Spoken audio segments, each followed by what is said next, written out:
Nada vai destruir mais uma relação do que a falta de comunicação. A falta de comunicação, ela é um dos principais motivos, e diversos estudos no mundo apontam isso, pelos términos e por divórcios em relacionamentos aí ao redor do globo. O problema de comunicação, ele funciona em diversas escalas. Desde como a gente se comunica com a nossa parceira ao longo do relacionamento, como a gente se comunica com o nosso parceiro ou parceira, óbvio, mediante a problemas, e como a gente se comunica com o nosso parceiro sobre nós mesmos. Eu gosto muito de uma fala do Marcos Lacerda, que ele diz que em um relacionamento é o único lugar onde 1 mais 1 é igual a 3. Porque existem 3 pessoas numa relação. Existe o eu, você e o nós. Em algumas relações existem uma quarta pessoa, mas isso aí fica de fora. O que a gente está falando aqui é que é necessário entender como esses entes se comunicam, como eles se relacionam, como eles pensam. Vou dar alguns exemplos aqui de como a falta de comunicação pode ser problemática. A gente envelhece dentro de um relacionamento. Então vamos supor que você entre num relacionamento aos 20 anos de idade, aos 22, auge da faculdade, você está se formando, começando uma vida de adulto, e você tem um relacionamento aí de 7, 8 anos. No 8º ano, aos seus 30 anos de idade, 2 ciclos de Copa do Mundo, você provavelmente amadureceu. Concepções que você tinha sobre a vida talvez tenham mudado, o jeito como você percebia o mundo, o jeito como você percebia as coisas. Quando a gente é mais novo, a gente vê as coisas com muita simplicidade. Ah, eu quero casar, ter filho, ter uma casa na praia. E quando você olha pro mundo, você fala, pô, não sei se eu quero ter filho porque é caro, não sei se eu quero ter uma casa porque talvez seja cara, talvez eu queira viajar o mundo em vez de gastar no imóvel. Só que seu relacionamento continua lá. E às vezes comunicações que eram muito claras no começo do relacionamento, elas vão se perdendo porque a gente toma como garantido muitas coisas no nosso relacionamento e a gente conversa muito pouco. As nossas opiniões vão mudando, a gente vai amadurecendo, a gente vai divergendo. E quando a gente não conversa, a gente briga. Isso gera términos. Outro grande problema de comunicação é como a gente lida com problemas. É super comum a gente perder mais tempo discutindo com quem apresentou um problema dentro de um relacionamento do que sobre o problema em si. Você é um leão com seu parceiro, com sua parceira, mas é um gatinho na hora de resolver o problema em si. Porque a gente é orgulhoso, porque a gente é muito autocentrado, porque a gente entra num modo defensivo. Uma pessoa apresenta pra gente um problema claro, fala, olha, aconteceu tal coisa, não estou feliz com isso, aconteceu. Ah, mas e talvez que você fez aquilo, talvez que você fez não sei o que lá, e quando você fez isso, e quando você faz aquilo, a gente leva essas coisas dentro da gente, em vez da gente ser claro, fala, pô, entendo, vamos tentar resolver pra que não aconteça, porque a gente não sabe comunicar. A gente não sabe se comunicar em qualquer relação, a gente não sabe se comunicar no meio de trabalho, a gente não sabe se comunicar no dia a dia, a gente é tão preso nos nossos problemas que a gente não sabe como falar. E é importante a gente conseguir compartilhar com o outro quais são as nossas dores, quais são nossas inseguranças, a gente poder gerar soluções para os problemas, a gente saber atacar uma situação sem carregar nenhuma insegurança de fora, sem carregar nenhum problema do mundo para aquela situação. A gente projetar naquele problema o que aquele problema é, e não outras frustrações antigas que a gente tem. A gente também tem que entender nossas crenças e nossos valores, o que está mudando, o que está acontecendo. Porque essa questão de comunicação, ela é talvez uma das coisas mais importantes dentro da relação. O afeto, ele é muito importante. O toque, a presença física, você procurar alguém é muito importante. É muito claro que isso é muito importante. Mas é na comunicação que você vai perder alguém. É você olhar, e é muito comum você ouvir pessoas falando, ah, pô, terminei meu relacionamento, e aí, menos de uma semana depois, aquela pessoa virou uma estranha pra mim. E é porque ela já era uma estranha dentro do relacionamento. Essa pessoa já era estranha dentro da relação com você, só que você não estava namorando com aquela pessoa que você estava namorando naquele momento. Você não estava casado com aquela esposa que você estava casando naquele momento. Você estava casado com a mulher que você encontrou anos atrás. E você projetava aquela mulher de anos atrás na figura que você estava no agora. A gente tem que se relacionar com as figuras no presente, não com as figuras no passado. Quando a gente conhece alguém, a gente projeta nossas ideias, a gente projeta nossos sonhos, a gente projeta nossos desejos, a gente projeta um potencial do quem eu procuro numa pessoa. Você encontra aquela pessoa que te dá atenção, você idealiza ela muito grande, só que com o passar dos anos, essa pessoa vai se tornando real, vai se tornando tal qual o Pinóquio, vai se tornando um menino, uma menina de verdade. Não é que ela se tornou uma estranha depois do término de relacionamento, é que ela é quem ela é. E você começou a ver quem era ela.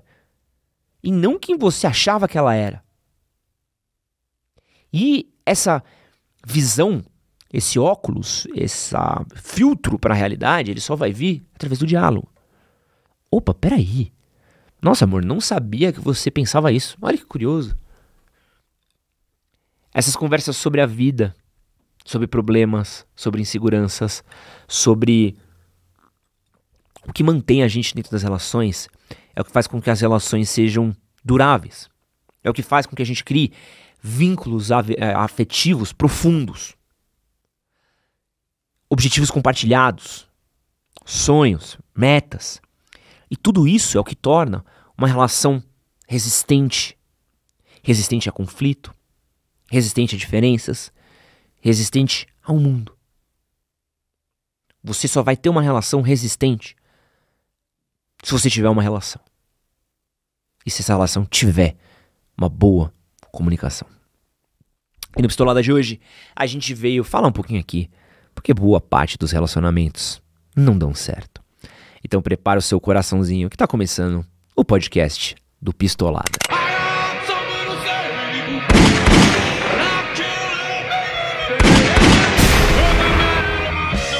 Esse é o podcast do Pistolada. Estamos chegando aqui ao nosso 5º episódio. O pessoal tá gostando muito do formato e, como sempre, quero pedir para vocês responderem para mim aí qual que é o outro tema que você quer ver sendo tratado aqui, dessas sugestões de temas, ideias, assuntos que vocês querem ver tratados por aqui, porque eu fico muito feliz. Para quem não me conhece, meu nome é Edson Castro, jornalista, apresentador. Esse daqui é o projeto de podcast do Pistolada. A gente ainda tá começando, entendendo um pouco os formatos, estamos pegando gosto pela parada, as pessoas estão pegando também gosto, pô, tá bombando, velho. Pô, eu fiquei muito feliz de ver os resultados, pô, impressionante ver os resultados da galera, assim, de compartilhar, de ouvir um conteúdo longo, e a gente editando as pistoladas, às vezes, pra 8, 7 minutos, e, pô, uns vídeos de meia hora e a galera entrando fundo no assunto, isso me deixa muito feliz. Então, quero agradecer também aqui, muito obrigado pelo carinho que vocês têm dado, eu acho que óbvio que o feedback é muito bom, mas se você gosta do projeto, se você gosta das nossas ideias, queria pedir pra você curtir esse vídeo daqui, se estiver ouvindo em áudio, deixar uma avaliação no nosso podcast também. E o mais importante é o que, mano, é o que ajuda demais a gente mesmo, assim, de coração, é o compartilhamento.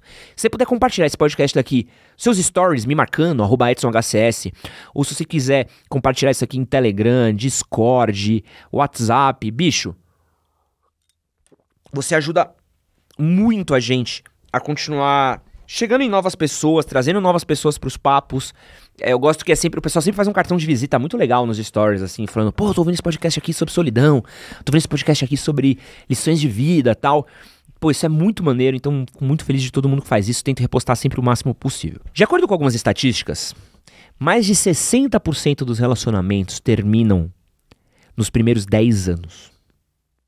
Ou seja, mais das metade das relações não dura uma década. Além disso, tem uma taxa aqui, que é uma média mais ou menos de divórcio no Brasil. Os homens se divorciam aí na faixa dos 43 e as mulheres na faixa dos 40 anos da idade. Tem um estudo da ONU, que ele é muito interessante, que ele diz que os números de separações, elas vão aumentando a partir do 3º ano de relacionamento. E eles atingem um pico a partir do 7º ano. E a partir do 7º ano eles começam a declinar.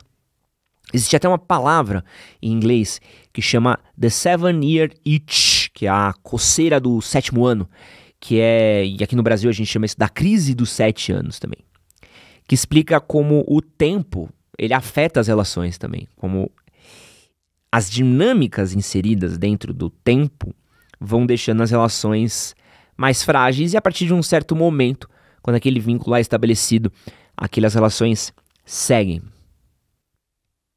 E essa é uma parada que talvez as pessoas precisam entender, e é um motivo pelo qual eu acredito que muitos relacionamentos terminem, é que os relacionamentos eles ficam mais complexos ao longo do tempo.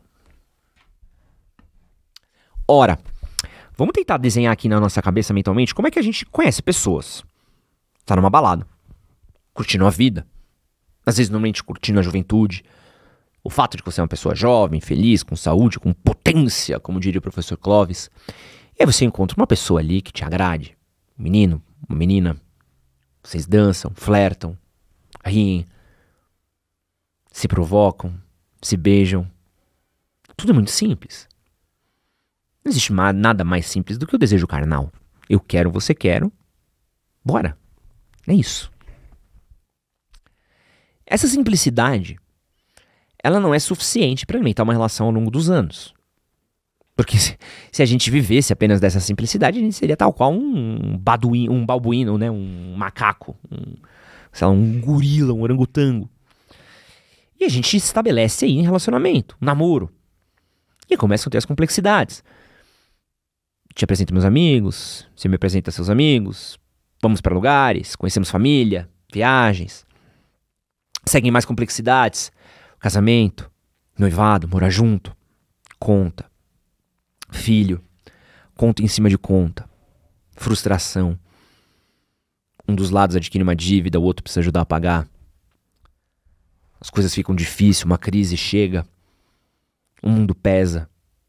Um filho precisa pagar a matrícula da escola, um filho fica doente, um pai morre, precisa pagar o enterro. As contas se acumulam. Aquele desejo simples, aquela provocação de balada, aquela coisa que era alimentada pelo riso, pelo sorriso, fica mais complexa. As brigas que a gente teve ao longo dos anos se carregam. Uma briga que a gente achou que estava resolvida vira uma mágoa carregada pelos anos. A briga de 3 anos atrás deixou uma ferida que nunca fechou. Mas ela tá lá. As pequenas insatisfações do dia a dia, as pequenas frustrações do dia a dia, todas elas vão se acumulando. E essas complexidades formam as relações. A capacidade de lidar com essas complexidades é que determinam se uma relação vai continuar ou não. E essas complexidades que minam o desejo, que minam nossa admiração, que minam nossa vontade de estar junto a alguém. E acho que poucas pessoas elas conseguem ter isso em vista.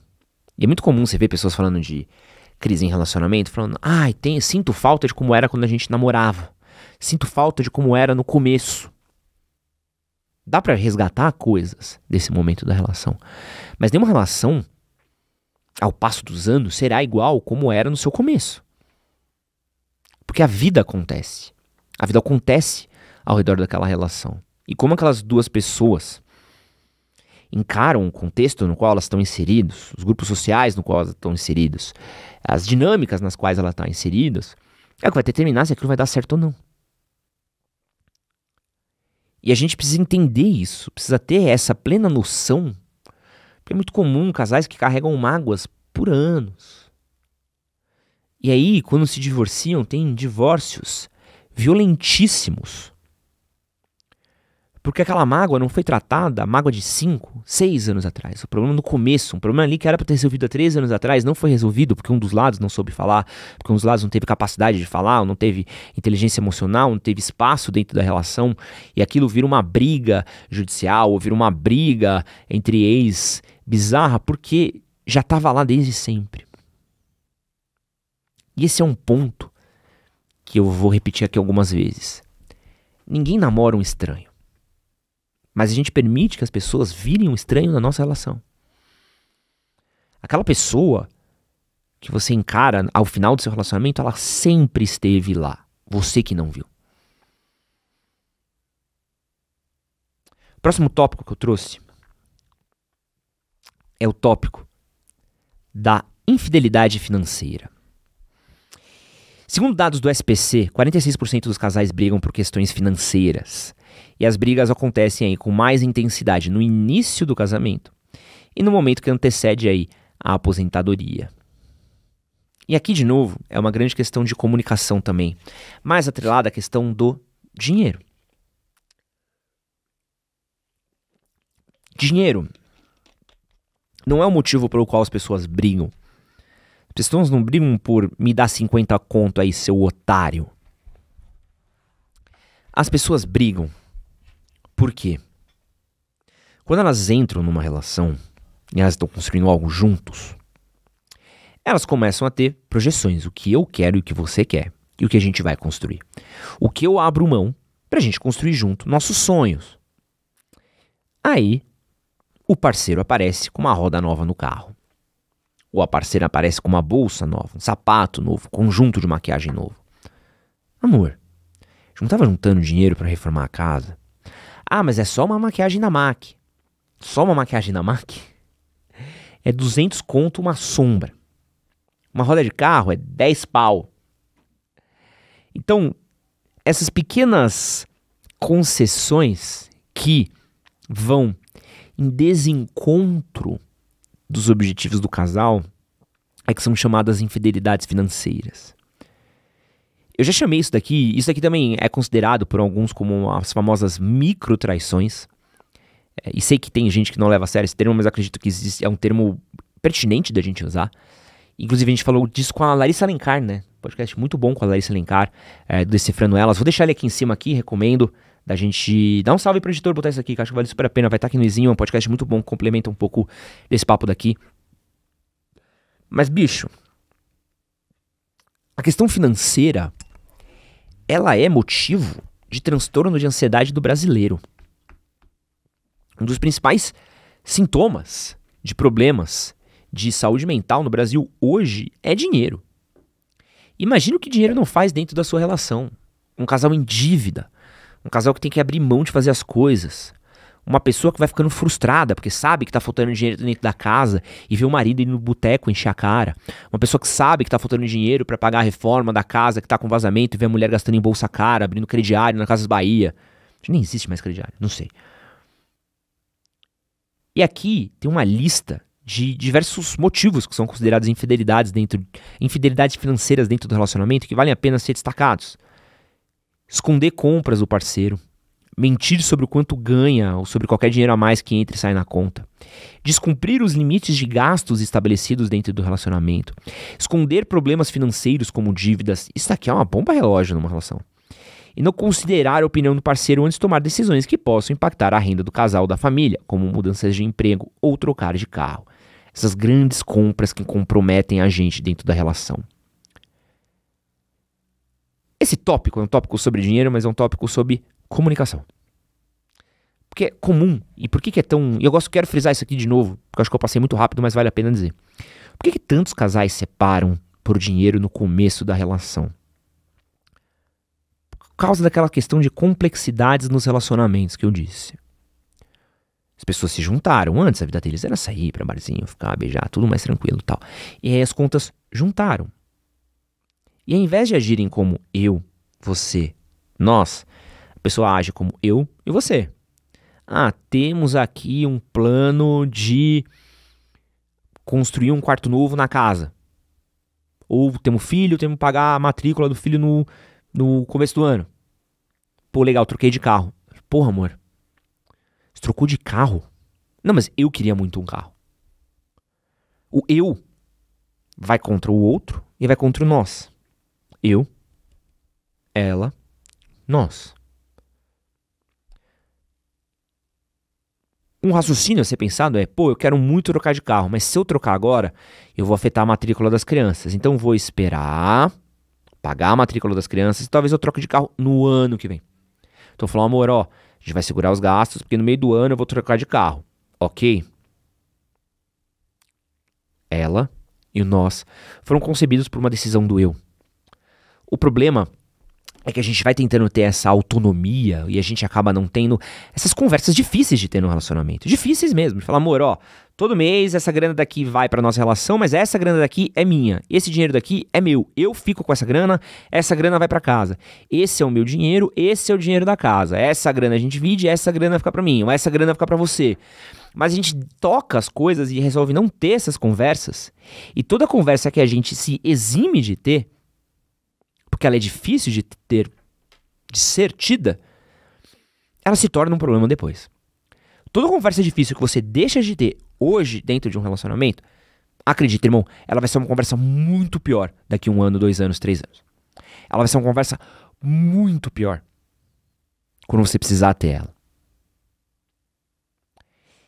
E dinheiro destrói uma relação, porque é sonho que você deixa de viver, é renúncia que você tem que fazer, é objetivo de vida, é frustração, é uma coisa que vai acabando com seus objetivos e você vai vendo a sua juventude, a sua vida indo embora, porque você tá preso às vezes à dívida de outra pessoa. E é óbvio que as pessoas se separam por dinheiro. Porque não é vou ganhar mais dinheiro, eu quero mais dinheiro, eu quero achar com outra pessoa com mais dinheiro. Eu quero alguém que se comunique, eu quero parar de sofrer. Ou pelo menos que eu sofra sozinho. Porque pelo menos eu consigo decidir onde eu vou sofrer. E o último tópico pra gente tratar é a falta de investimento na relação. Os relacionamentos, eles caem numa zona de conforto ao longo do tempo. E é uma coisa que eu gosto muito de dizer, que é a gente dá as coisas por garantido. Então, a gente entra naquele fluxo que a gente conversou. Do cara entra na relação, tudo era muito simples, tudo era muito básico, e ele espera que as coisas sigam um fluxo de simplicidade, base e continuidade, tranquilidade. Pô, era tão simples quando a gente já namorava, por que fica tão mais difícil quando a gente tá casado? Porque fica mesmo. Porque as coisas ficam mais complexas, entram outras dinâmicas, morar junto, dividir um lar, dividir conta, dividir tarefa, dividir filho. E falta um investimento de olhar pra dentro da relação. A pessoa às vezes está tão ocupada com a vida dela, com os amigos, com o trabalho, com o que está acontecendo por fora, que não olha às vezes pro parceiro, pra parceira. Como minha parceira se sente? Como meu parceiro se sente? Como que eu posso melhorar a nossa relação? Ela tá se sentindo bem? Tá se sentindo mal? Aquela coisa de achar que o casamento por si só ele já é uma conquista. Ah, eu já casei, já tá conquistado, já era. Eu gosto muito de uma frase que tem no jiu-jitsu que a galera fala, que a faixa preta ela é só o começo. E você vai ouvir e falar, nossa, pô, faixa preta é só o começo? Porque a faixa preta ela não é um término.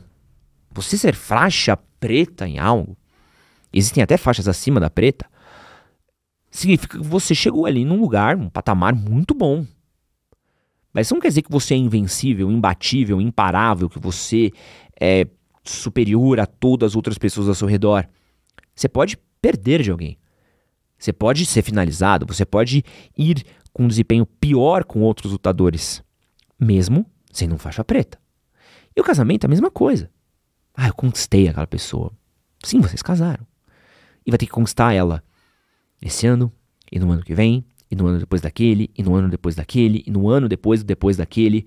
Porque é isso que mantém as relações juntas, evitam que elas fiquem mornas, evitam que elas caem na comodidade. E isso acaba gerando vários problemas, essa comodidade. Acaba tendo tédio dentro do relacionamento. Acaba tendo pouca atividade sexual. Acaba tendo pouco afeto. Acaba tendo pouco cuidado.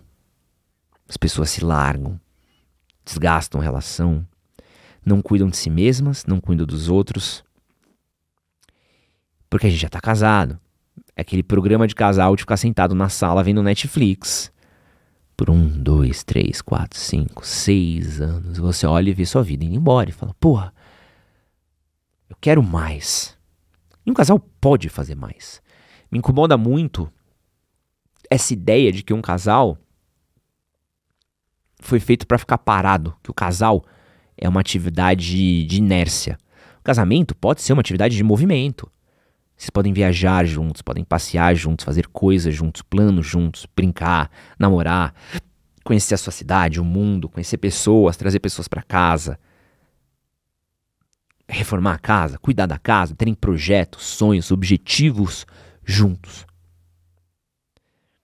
O que termina um relacionamento é entrar nessa comodidade de ir trabalhar, voltar do trabalho, comer, dormir, acordar, e trabalhar, voltar do trabalho, comer, dormir, acordar. e esquecer que tem uma outra pessoa ali. Esquecer que tem uma outra pessoa que tem desejos, anseios, que quer ser desejada, quer ser amada, quer ser gostada. Acho que isso vem um pouco até mesmo do nosso... Posso falar aqui pela minha criação, né? Que foi uma criação muito cristã, muito católica, de que o casamento é essa coisa sagrada, maravilhosa, e que a partir do casamento você tem que estar ali preso àquilo e tudo mais. Mas eu acredito que pessoas dentro do casamento, elas ainda querem ser desejadas. Por que não gostariam? Por que elas deveriam abrir mão de se sentirem queridas, amadas?